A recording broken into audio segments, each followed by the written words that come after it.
Bonjour à tous, bienvenue dans Face au syndicat sur News Sécurité. J'ai le plaisir de recevoir le président et la vice-présidente de l'Union française des acteurs de compétences en sécurité, Olivier Trifort et Corinne Pruvot. Bonjour. Bonjour Alexandre. Bonjour Alexandre. Merci d'être sur notre plateau. On est ravis de vous recevoir. Olivier, on s'était vu il y a 2 ans.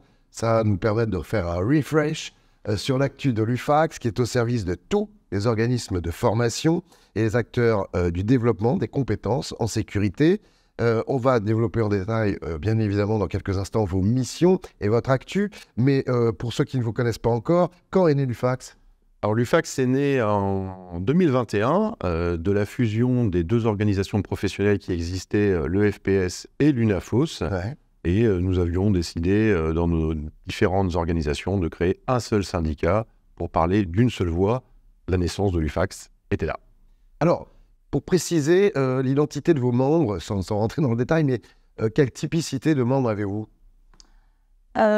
Toutes les tailles d'organismes de formation sont représentées, y compris des organismes de formation eux-mêmes adossés à des entreprises de sécurité, puisque c'est un modèle assez courant, ou des organismes de formation indépendants. D'accord. Et en 2024, on est à combien de membres ?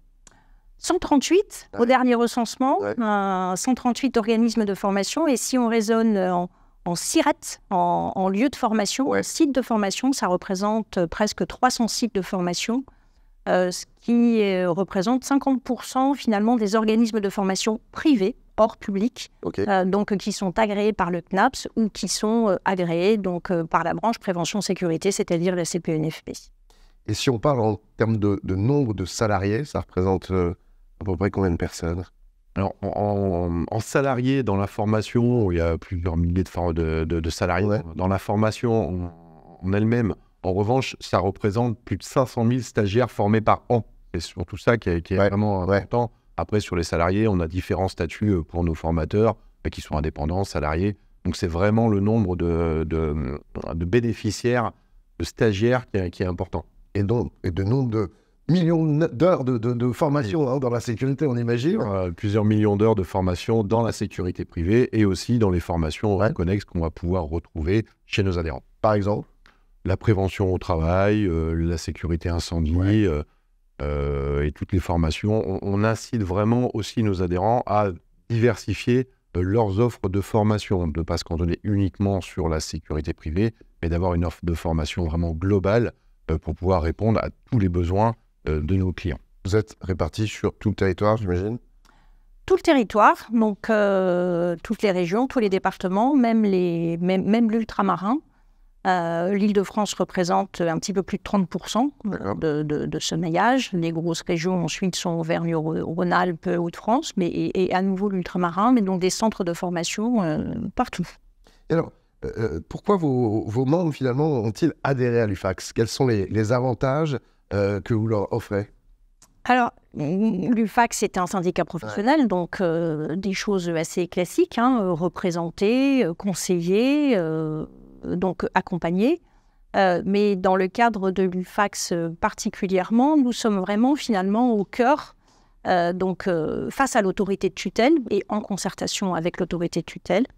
Ça, c'est important. Nous travaillons de très très près avec les employeurs, les entreprises de sécurité. Donc, nous sommes maillés avec les autres syndicats professionnels tels que le GES, le GPMSE et FEDEFSI. Donc, ça, c'est important pour nos adhérents puisque ce sont leurs clients finaux.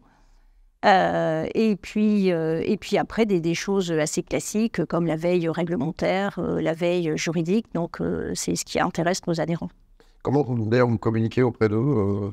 J'imagine que c'est là-dessus aussi que ça se joue, c'est de les informer et de communiquer un maximum avec vos adhérents. Bien sûr, donc nous faisons de la veille réglementaire que nous redistribuons à nos adhérents via des infos UFACS qui sortent environ tous les 15 jours, par l'organisation aussi de webinaires, par l'organisation de journées professionnelles et tous les moyens qu'on va pouvoir utiliser pour mettre à disposition de nos adhérents. Alors, on s'est, je le disais en termes de cette émission, déjà vu il y a 2 ans, donc c'est intéressant de voir ce qui s'est passé depuis, et plus particulièrement sur l'année 2023 qui vient de s'écouler. Est-ce qu'on peut noter de véritables progrès, de véritables avancées ? On sait que dans la sécurité, c'est un domaine qui a besoin d'une formation et d'une formation continue. de plus en plus importante. On connaît tous les problèmes de sécurité qui sont de plus en plus prégnants. Quelles sont les avancées depuis 2 ans? Alors, les avancées, on s'était vu effectivement il y a 2 ans, et depuis 2 ans, on a eu la loi de sécurité globale en 2021, qui a permis et qui a ouvert la porte à différents textes, notamment une ordonnance formation qui est parue en 2023 et qui va donner lieu à un décret qui devrait paraître là dans les prochaines semaines et qui va changer un petit peu les modalités pédagogiques, les organisations des examens, plein de paramètres dans la formation professionnelle. Donc là, ça fait 2 ans qu'on travaille en lien avec les organisations professionnelles, bien évidemment, avec les pouvoirs publics, avec nos adhérents, pour être partie prenante dans l'écriture de ces textes.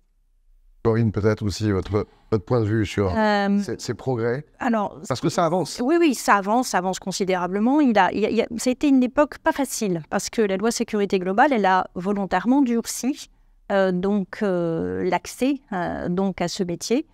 À ces métiers, donc notamment avec 2 dispositions, donc la durée du titre de séjour en France pour pouvoir prétendre à une formation et la connaissance de la langue française. Donc c'est bien, il a fallu amortir cette période et donc l'année 2023 a créé quelques turbulences en la matière.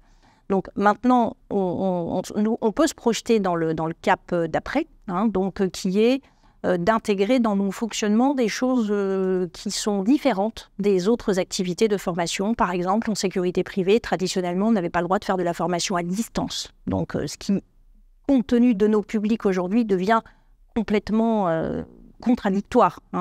Et donc, tout ça, c'est les progrès là, qui sont issus de la loi sécurité globale et de cette ouverture d'esprit et de concertation que nous avons trouvée avec les autorités de tutelle depuis 2 ans.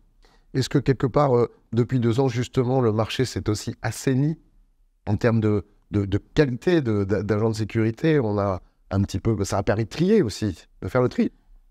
Ça permet de monter en compétence, bien évidemment, puisque comme le disait Corinne, le fait de vérifier le niveau de français à l'entrée en formation, le but que tout le monde suit depuis de nombreuses années, c'est la montée en compétence des futurs collaborateurs des entreprises de sécurité privée.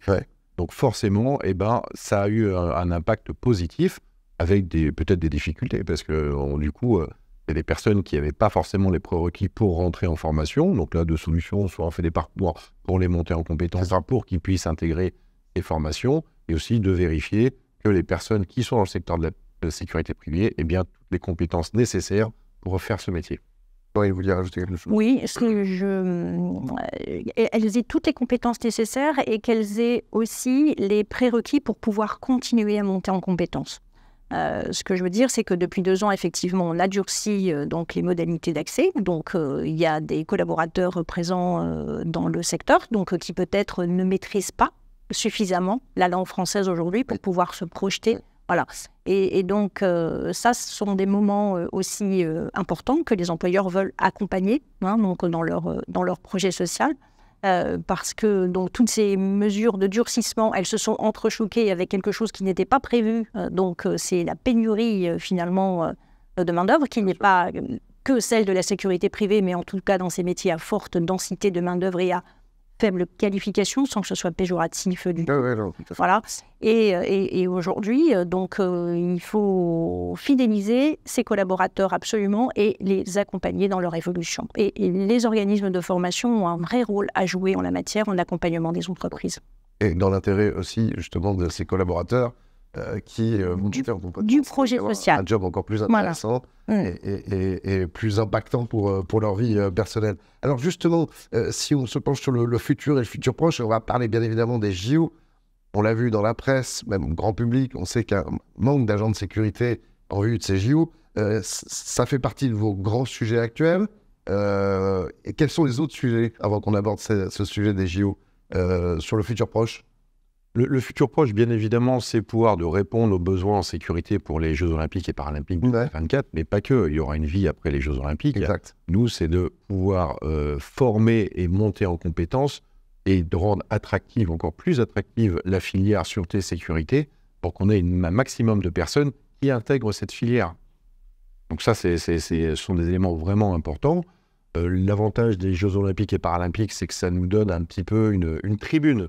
C'est une vitrine, Une vitrine pour pouvoir promouvoir les métiers de la sécurité privée.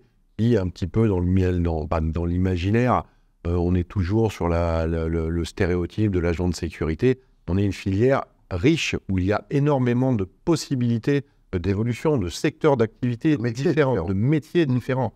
Donc ça nous donne une tribune. À nous de saisir cette tribune pour vendre les métiers de la sécurité privée pour les futurs employeurs et pour pouvoir coopter un maximum de personnes, soit en pré-montrant, soit en reconversion professionnelle, pour qu'ils puissent venir intégrer cette filière. Justement, c'est un métier qui n'est pas encore assez bien connu par le grand public. Vous le disiez, ces Jeux Olympiques, c'est une tribune, il faut en profiter. Comment, concrètement? Est-ce que c'est de la communication? Est-ce que c'est une mode de publicité aussi? Est-ce que c'est par les médias et les médias grand public? C'est quoi la stratégie? Être plus présent, ça c'est sûr. Hein, c'est-à-dire que, effectivement, dans l'imaginaire collectif, c'est pas les métiers d'agent de sécurité ne sont pas toujours valorisés. Les médias ne nous aident pas toujours. Hein, donc, on parle des métiers de la sécurité plus quand il y a quelque chose qui ne va pas que quand il y a quelque chose qui va bien. Ouais. Et puis, nous-mêmes, on peut s'en prendre qu'à nous-mêmes, hein, que ce soit les organismes de formation ou les entreprises de sécurité. Nous ne sommes pas suffisamment présents. Donc là où les vocations, peut-être d'agents de sécurité, se dessinent, hein, je pense aux jeunes. Donc, dans le milieu de l'éducation nationale, on va pas assez présenter ces métiers, y compris dans toutes les filières professionnelles. C'est ça. Voilà. Donc, il faut vraiment qu'on soit plus présent. Les organismes de formation, les entreprises de sécurité, la branche, hein, donc prévention, sécurité aussi. Donc là, on a un gros effort à faire. Des moments comme la Covid ou comme les Jeux Olympiques, donc, qui sont des vitrines, nous sortent quelque part aussi de notre zone de confort, hein, parce que on est plus exposé, il faut plus s'exposer, il faut plus expliquer les choses, c'est l'occasion de raconter et de mettre en valeur. Donc il faut que nous soyons plus communicants. Plus créatif peut-être par rapport aux réseaux sociaux, entre autres, qui sont à une communication gratuite. C'est clair. Proactif aussi même sur les différentes filières que nous proposons, parce que les filières, elles existent aujourd'hui. Maintenant, il faut les faire connaître au grand public pour que les gens aient envie d'intégrer ce secteur d'activité.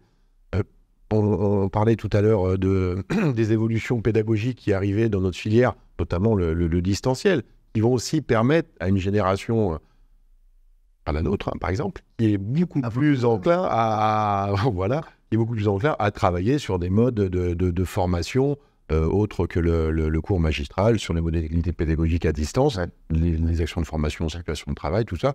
Donc tout ça va faire que demain, on sera plus attractif et qu'il y a des jeunes qui vont dire « je veux venir dans la filière sécurité privée ». Des jeunes et des moins jeunes. Hein. Alors demain, ce sont donc ces duos. On en est où en termes de disponibilité d'agents de sécurité? J'imagine que ces 2 années ont servi aussi à faire monter en compétences et à donner davantage d'agents de sécurité disponibles. On parle de sécurité humaine. On en est où à quelques mois? Aller chercher des profils différents aussi. Hein. Donc, je pense que une formation spécifique pour les Jeux Olympiques qui a été créée à l'initiative de la branche prévention-sécurité, ce qu'on appelle le CQP, participer à la sécurité des grands événements. Exact. Donc, une chose est certaine, c'est qu'il y a eu une mobilisation sans précédent autour de ce CQP-PSJE, donc pour former des primo-entrants dans ce métier. Mobilisation sans précédent de Pôle emploi, mobilisation sans précédent de la région Île-de-France, mobilisation sans précédent des organismes de formation et particulièrement en Île-de-France. Voilà. Donc, il y a près de 1600 personnes à date qui ont été formées, qui sont certifiées. Donc, le coup d'après, maintenant, c'est que ces gens qui ont été certifiés, ces personnes qui ont été certifiées, elles sont embauchées par les entreprises de sécurité et que, effectivement, on les retrouve bien en ligne dans les entreprises attributaires des marchés de Paris 2024. Est-ce que le chiffre qui était véhiculé, c'était quoi, 25 000, 30 000 agents de sécurité? Est-ce qu'on va atteindre ce quota? Est-ce qu'on va atteindre ce quota? C'est pas moi, je ne m'aventurerai pas à répondre à cette question. Le chiffre, en plus, est-ce qu'on parle de nombre d'agents de sécurité? On parle de postes à pourvoir. Hein, il y a toujours la définition. En tout cas, je pense que ce qui est important, c'est d'avoir créé une dynamique pour produire effectivement, pour fabriquer donc, des nouveaux agents de sécurité qui restent dans ce métier et qu'on se projette aussi dans l'héritage. Les étudiants avaient disparu de notre secteur d'activité depuis des années. Ça a été l'opportunité de les faire revenir dans le métier. Voilà, donc voilà quel est notre quotidien et la mobilisation sans précédent. Un sujet qui nous est important ici sur Agneau Sécurité, c'est aussi la féminisation de ce métier qui manque de femmes, quels que soient les secteurs de la sécurité privée. Ça aussi, c'est en train d'avancer. Ça bouge. Oui, il y a eu une grosse campagne de recrutement pour féminiser le métier. Et on le voit sur les chiffres de branches sur le CQP-PSGE, où on doit être de mémoire pas loin de 40% de taux de féminisation sur ces certifications. Oui. Donc c'est bien. Et on continue à travailler dans ce sens. Les financeurs, les pôles emploi, les régions, les entreprises travaillent là-dessus et les centres de formation, bien évidemment. En fait, les centres de formation ont vraiment tous mobilisé, l'appareil de formation est mobilisé pour les Jeux Olympiques et Paralympiques, mais pas que. Il y aura une vie, comme je disais tout à l'heure, il y aura une vie après et qu'on aura encore besoin d'agents et d'agentes de sécurité après les JO. Donc vraiment, tout le monde est mobilisé pour ça. C'est important justement de leur dire que il y a une vie les JO et que votre job, vous allez pouvoir continuer à le vivre au-delà. Pour terminer, je voulais parler des certifications UFACS, justement. Est-ce que vous pourriez nous en dire un petit peu plus? Parce que le public qui nous regarde n'est peut-être pas au courant à ce niveau-là. Non, l'UFACS est certificateur sur 3 certifications privées, spécialisées dans l'armement. Donc nous avons les agents de sécurité renforcés en catégorie D, armement létal, les agents de sécurité renforcés sur la catégorie B, les armes létales, et les agents de protection physique des personnes, les gardes du corps armés également. À ce jour, nous avons une dizaine de centres qui sont conventionnés avec l'UFACS pour aux environs de 150 personnes formées par an sur nos titres. Aujourd'hui, sur l'armement, donc au RNCP. Et en parallèle de ça, l'année dernière, nous avons déposé au répertoire spécifique également une formation pour les agents cynophiles pour pouvoir ajouter un nouveau chien sur leur carte professionnelle. Donc c'est quelque chose c'est un service que nous rendons bien évidemment aux adhérents. On est certificateur avec tout ce que ça implique sur un métier vraiment très très spécifique, avec un très gros cahier des charges, avec une obligation d'excellence dans les personnes certifiées. Donc on continue à travailler sur ce secteur et après on verra comment le développement de ce secteur d'activité permettra de développer ces activités. Très bien. Merci beaucoup d'être venu sur notre plateau. Merci beaucoup Alexandre. Merci à vous de nous avoir suivis. On se retrouve très vite. En attendant, prenez soin de vous. Ciao.